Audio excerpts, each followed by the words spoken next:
School में हमें क्या सिखाया गया था? सच बोलो, मेहनत करो, सबके साथ अच्छा व्यवहार करो और बस आपको सफलता मिल जाएगी। हाँ, यही सिखाया गया था। लेकिन फिर हम असल दुनिया में आते हैं और देखते हैं कि जो लोग सबसे ऊपर बैठे हैं वो शायद इन नियमों से तो नहीं खेल रहे।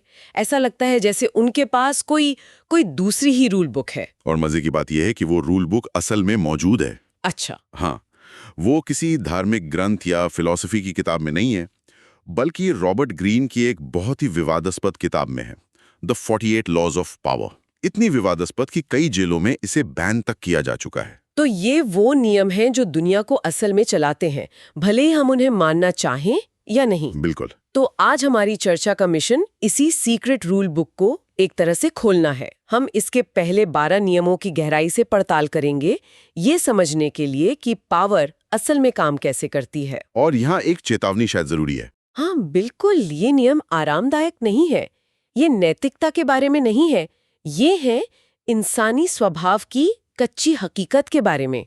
सही कहा। ग्रीन की एक लाइन है जो सब कुछ कह देती है। अगर आप इमोशनल हैं तो आप मैनिपुलेट होंगे, अगर आप जागरूक हैं तो आप कंट्रोल करेंगे। चलिए, तो इसी जागरूकता की तरफ पहला कदम बढ़ाते हैं। तो पहला क्लस्टर है धारणा और प्रतिष्ठा का खेल, और इसका पहला ही नियम मुझे हमेशा से बहुत अजीब लगा है। कौन सा? नेवर आउटशाइन द मास्टर, यानी अपने बॉस या सीनियर से कभी बेहतर दिखने की कोशिश मत करो। ये तो हमारी सिखाई हुई हर बात के खिलाफ है। बिल्कुल खिलाफ है। हमें तो कहा जाता है कि अपना बेस्ट दिखाओ, टैलेंट को सामने लाओ। हाँ, लेकिन ये नियम लॉजिक पर नहीं, इंसानी मनोविज्ञान की एक बहुत गहरी और कमजोर नस पर आधारित है। और वो है अहंकार, ईगो। पावरफुल पोजीशन पे बैठा इंसान तर्क से पहले अपने असुरक्षित अहंकार से चलता है। उसे कॉम्पिटेंस अच्छी लगती है, लेकिन सिर्फ तब तक जब तक वो उससे खतरे में न महसूस करे। और जैसे ही आपका टैलेंट उसकी कुर्सी के लिए खतरा बनता है, आप उसकी नजर में काबिल कर्मचारी नहीं रहते, आप एक दुश्मन बन जाते हैं। तो ये तो टैलेंट दिखाने की सजा हुई एक तरह से। इसका कोई असल दुनिया का उदाहरण है? अरे अनगिनत है। सोचिए एक मार्केटिंग टीम के बारे में। ठीक है। एक नौजवान बहुत ब्रिलियंट लड़का एक बड़ी मीटिंग में अपने बॉस से कहीं बेहतर प्रेजेंटेशन दे देता है। क्लाइंट्स बहुत इंप्रेस हो जाते हैं, सब उसकी तारीफ करते हैं। उसे लगता होगा अब तो प्रमोशन पक्का है। बिल्कुल, लेकिन होता ठीक उल्टा है। अगले कुछ हफ्तों में बॉस उसे छोटी छोटी गलतियों के लिए सबके सामने टोकना शुरू कर देता है। ओहो। उसे अचानक मुश्किल और बोरिंग प्रोजेक्ट्स मिलने लगते हैं। और 6 महीने के अंदर वो लड़का इतना फ्रस्ट्रेट हो जाता है कि खुद ही नौकरी छोड़ देता है। मतलब बॉस ने उसे सीधे तौर पर कुछ नहीं कहा? कुछ नहीं, उसे निकाला नहीं, बस उसके लिए माहौल ऐसा बना दिया कि वो खुद चला गया, चुपचाप, सिस्टम से बाहर। तो इस नियम का असली सबक ये हुआ कि अपने मास्टर को चमकने दो, उनकी तारीफ करो, उन्हें ये महसूस कराओ कि वो मेंटोर हैं और उनकी वजह से ही आप इतना अच्छा काम कर पा रही हैं। बिल्कुल, आप अपनी काबिलियत दिखाएं, लेकिन क्रेडिट हमेशा मास्टर को दें। ये एक तरह का रणनीतिक समर्पण है।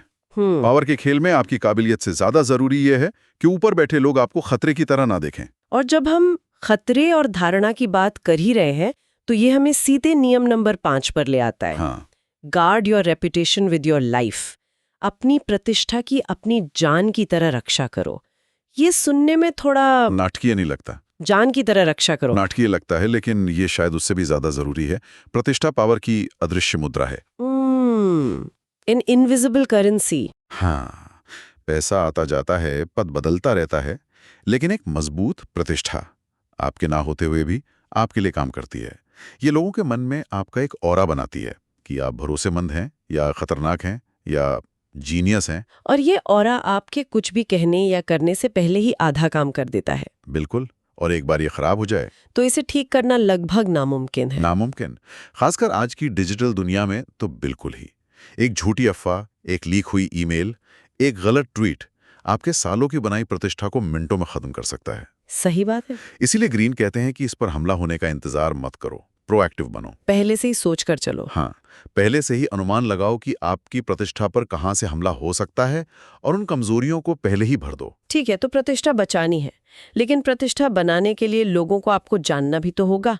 और यहीं पर नियम नंबर 6 आता है, जो मुझे सच कहूं तो सबसे ज्यादा विवादास्पद लगता है। अच्छा, नियम आज के सोशल मीडिया युग का संविधान है।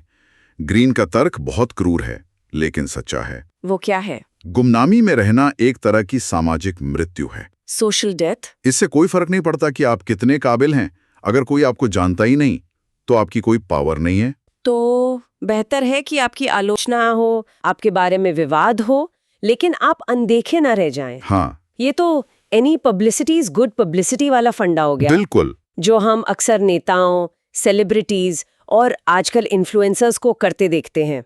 जानबूझकर कुछ ऐसा कहना या करना जिससे विवाद खड़ा हो, ताकि वो सुर्खियों में बने रहें। हाँ, ध्यान एक स्पॉटलाइट की तरह है, जब तक वो आप पर है आप खेल में, जैसे ही वो हटती है आप अंधेरे में गायब हो जाते हैं। शक्तिशाली लोग ये जानते हैं, वो हमेशा कुछ ऐसा करते रहते हैं जिससे लोगों की नजरें उन पर टिकी रहें। यहाँ से हम अपने दूसरी क्लस्टर की तरफ बढ़ते हैं, जो है रणनीतिक संवाद और खामोशी की ताकत। और इसकी शुरुआत होती है नियम नंबर 4 से, always say less than necessary. हमेशा जरूरत से कम बोलो। मुझे हमेशा लगता था कि अच्छा कम्युनिकेशन मतलब ज्यादा बोलना, अपनी बात अच्छे से समझाना। ये एक बहुत बड़ा भ्रम है। पावरफुल कम्युनिकेशन का मतलब ज्यादा बोलना नहीं, बल्कि सटीक बोलना है। जब आप जरूरत से ज्यादा बोलते हैं तो आप अनजाने में 3 गलतियां करते हैं। क्या है वो? पहली, आप कुछ ऐसा कह जाते हैं जो आपको नहीं कहना चाहिए था, कोई राज या कोई कमजोरी। दूसरी, आपकी बातें आम और साधारण लगने लगती हैं, उनकी कोई कीमत नहीं रहती। और तीसरी, आप सामने वाले को कंट्रोल करने का मौका दे देते हैं। ये दिलचस्प है। तो कम बोलने से क्या होता है? कम बोलने से आप रहस्यमयी लगते हैं, लोग आपकी खामोशी से असहज हो जाते हैं। अच्छा, और उस खाली जगह को भरने के लिए वो खुद बोलना शुरू कर देते हैं, और इस प्रक्रिया में वो अपनी योजनाओं और कमजोरियों को उजागर कर देते हैं। मतलब आप कुछ नहीं कर रहे हो और सामने वाला खुद ही सब बता रहा है। बिल्कुल। मनोविज्ञान में इसे इंफॉर्मेशन गैप थ्योरी से जोड़कर देख सकते हैं।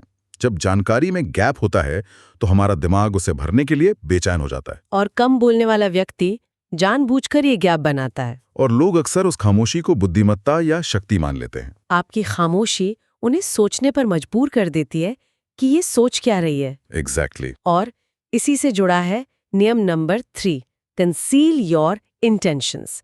अपने इरादे हमेशा छिपा कर रखो। ये तो और भी मुश्किल लगता है। हम तो अक्सर अपने प्लान्स दोस्तों या सहकर्मियों के साथ शेयर कर देते हैं। और यही हमें कमजोर बनाता है। रॉबर्ट ग्रीन का तर्क है कि इंसानी स्वभाव में ईर्ष्या और प्रतिस्पर्धा बहुत गहराई तक बसी हुई है। जिस पल आप अपने असली इरादे जाहिर करते हैं, आप दूसरों के हाथों में हथियार थमा देते हैं। वो या तो आपके रास्ते में रोड़े अटकाएंगे, या आपका आइडिया ही चुरा लेंगे, या आपके आइडिया वो चुरा लेंगे, या फिर आपकी विफलता का इंतजार करेंगे। तो इसका उपाय क्या है? लोगों को गुमराह करना? एक हद तक हाँ। ग्रीन कहते हैं कि अपने असली लक्ष्य को एक झूठे या सामान्य लक्ष्य के पीछे छिपा कर रखो। एक स्मोक स्क्रीन बनाओ। मतलब? लोगों को लगे कि आप ए चाहते हैं, जबकि आपका असली निशाना बी है। जब तक उन्हें सच्चाई का पता चलेगा, तब तक बहुत देर हो चुकी होगी। ये तो शतरंज के खेल जैसा है। बिल्कुल, जहां आप अपना अगला मूव कभी जाहिर नहीं करते। एक बहुत अच्छी लाइन है, silence is not weakness, silence is strategic invisibility. खामोशी और छिपे हुए इरादे, ये सब बहुत पैसिव लग रहा है, लेकिन पावर में एक्शन भी तो जरूरी है। बिल्कुल जरूरी है। और यहीं पर नियम नंबर 9 आता है, win through your actions, never through argument. अपनी जीत कर्मों से हासिल करो, बहस से नहीं। ये शायद इस क्लस्टर का सबसे महत्वपूर्ण नियम है। क्यों? क्योंकि बहस करने में एक बहुत बड़ी मनोवैज्ञानिक समस्या है। जब आप किसी से बहस करते हैं तो आप असल में उसके अहंकार को चुनौती दे रहे होते हैं। सही बात है। आप भले ही तथ्यों से जीत जाएं, लेकिन सामने वाला मन ही मन आपका दुश्मन बन जाता है। बहस से आपको एक पल की संतुष्टि मिलती है, लेकिन आप एक लंबा रिश्ता खराब कर लेते हैं। तो अगर कोई आपकी बात से सहमत नहीं है तो क्या करना चाहिए? उसे करके दिखाओ। बिल्कुल। शब्दों से किसी का मन बदलना लगभग नामुमकिन है, लेकिन जो परिणाम आप अपने एक्शन से पैदा करते हैं वो अकाट्य होते हैं।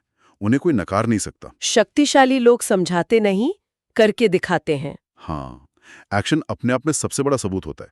जब नतीजा सबके सामने होता है तो बहस की कोई गुंजाइश ही नहीं बचती। आपकी जीत दिखती है, सुनाई नहीं देती। ये बात सोचने वाली है। हम कितना समय लोगों को अपनी बात मनवाने में बर्बाद कर देते हैं। अब हम तीसरे और शायद सबसे असहज करने वाले क्लस्टर पर आते हैं, दूसरों पर निर्भरता और प्रभाव का नेटवर्क बनाना। और इसकी शुरुआत एक ऐसे नियम से होती है जो दोस्ती की हमारी परिभाषा पर ही सवाल उठाता है। नियम नंबर 2। हाँ, never put too much trust in friends, learn how to use enemies. ये नियम सुनने में सबसे ज्यादा कठोर लगता है ना? ऐसा लगता है जैसे ये हमें अकेला और शक्की बनने के लिए कह रहा है। बिल्कुल। लेकिन पावर के नजरिए से इसके पीछे एक बहुत ठंडा तर्क है। दोस्त अक्सर आपको धोखा देते हैं और इसके पीछे का कारण अक्सर ईर्ष्या होती है। ईर्ष्या। हाँ, वो आपको आगे बढ़ते देखते हैं और कहीं ना कहीं उन्हें लगता है कि वो पीछे रह गए। दोस्ती में भावनाएं होती हैं और भावनाएं पावर के खेल में खतरनाक होती हैं। लेकिन दुश्मनों पर कैसे भरोसा किया जा सकता है? आप उन पर भरोसा नहीं करते, आप उन्हें इस्तेमाल करते हैं। इस्तेमाल करते हैं? एक पूर्व दुश्मन जिसे आपने अपनी टीम में शामिल कर लिया है, वो एक दोस्त से ज्यादा वफादार साबित होता है। क्यों भला? क्योंकि उसके पास साबित करने के लिए बहुत कुछ है। वो आपसे डरता भी है और आपका सम्मान भी करता है, जबकि दोस्त आपकी उदारता को हल्के में ले सकता है। इसका कोई ऐतिहासिक उदाहरण? सबसे बड़ा उदाहरण, जूलियस सीजर को उसके दोस्तों ने ही मारा था, दुश्मनों ने नहीं। ये वाकई सोचने पर मजबूर करता है कि पेशेवर दुनिया में रिश्तों की सीमा क्या होनी चाहिए।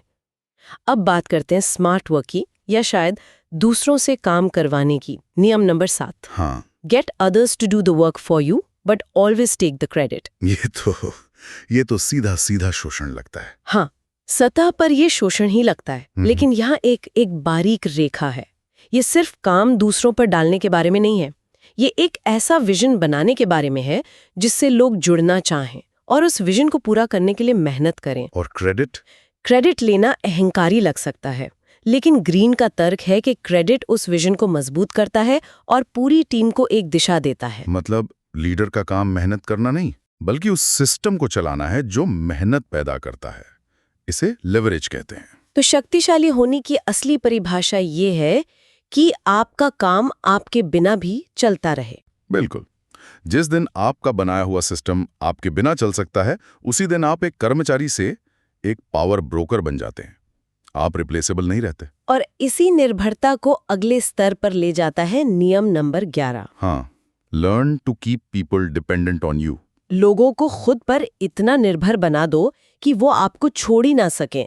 ये तो पावर का शिखर लगता है। अछूत बन जाना, अनटचेबल। लेकिन ये किया कैसे जाता है? इसका राज है एक ऐसी स्किल या जानकारी हासिल करना जो किसी और के पास ना हो और जिसकी जरूरत सबको हो। अच्छा। जब सिस्टम, स्किल्स और नॉलेज आप पर निर्भर हो जाते हैं, तब कोई आपको छू भी नहीं सकता। बॉस आपको निकाल नहीं सकता क्योंकि आपके बिना काम रुक जाएगा। टीम आपको छोड़ नहीं सकती क्योंकि आप ही सेंटर ऑफ नॉलेज हैं। बिल्कुल। पावर का असली मतलब है अगर आप गए तो सिस्टम रुक जाएगा। ये परम सुरक्षा है। और इस पावर को बनाए रखने के लिए आपके आसपास के लोग भी बहुत मायने रखते हैं। नियम नंबर 10 कहता है, avoid the unhappy and unlucky. दुखी और बदकिस्मत लोगों से दूर रहो। ये तो बहुत बेरहम लगता है। अगर कोई दोस्त मुश्किल में है तो क्या हम उसे छोड़ दें? यहाँ ग्रीन के इरादे को समझना जरूरी है। वो बुरी संगत और जरूरतमंद दोस्त में फर्क कर रहे हैं। अच्छा। ये नियम किसी को मुश्किल में छोड़ देने की सलाह नहीं देता। ये उन लोगों से बचने की सलाह देता है जिनकी आदत ही नकारात्मकता फैलाना है। रॉबर्ट ग्रीन उन्हें भावनात्मक ब्लैक होल कहते हैं। Emotional black hole? हाँ, वो आपकी ऊर्जा, आपका समय और आपका आशावाद सब सोख लेते हैं। तो ये एक तरह का भावनात्मक वायरस हुआ। बिल्कुल। दुख और निराशा संक्रामक होती हैं।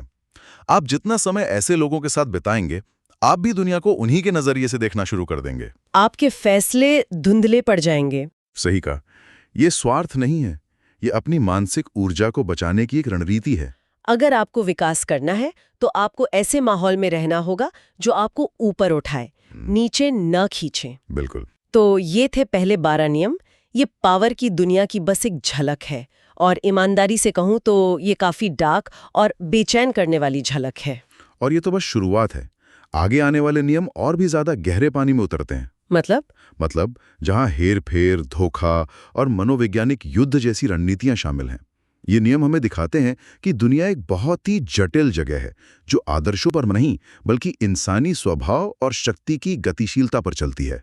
चर्चा के अंत में एक गहरी और सच्ची बात समझने की जरूरत है। इन नियमों के बारे में आपकी क्या राय है? मेरा मानना है कि ये किताब अच्छे लोगों के लिए खतरनाक है। खतरनाक? हाँ, क्योंकि ये उन्हें दुनिया की उस कड़वी सच्चाई से रूबरू कराती है जिसे वो नजरअंदाज करना चाहते हैं। और ये खतरनाक लोगों के लिए हथियार है जो उसे दूसरों को नियंत्रित करने के लिए इस्तेमाल करते हैं।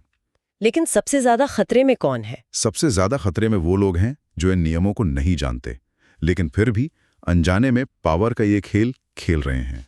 वो तो फिर शिकार बनने के लिए ही बने हैं। बिल्कुल, क्योंकि उन्हें पता ही नहीं कि खेल के नियम क्या हैं। तो यहाँ से जाने के बाद हम श्रोताओं के लिए एक सवाल छोड़ना चाहते हैं। इन नियमों को जानना आपको एक अच्छा या बुरा इंसान नहीं बनाता। नहीं। ये आपको सिर्फ जागरूक बनाता है। सवाल ये है कि आप इस जागरूकता का इस्तेमाल कैसे करेंगे? क्योंकि आखिर में दो ही रास्ते हैं, या तो आप पावर को समझेंगे या फिर ये दुनिया आपको इस्तेमाल करेगी।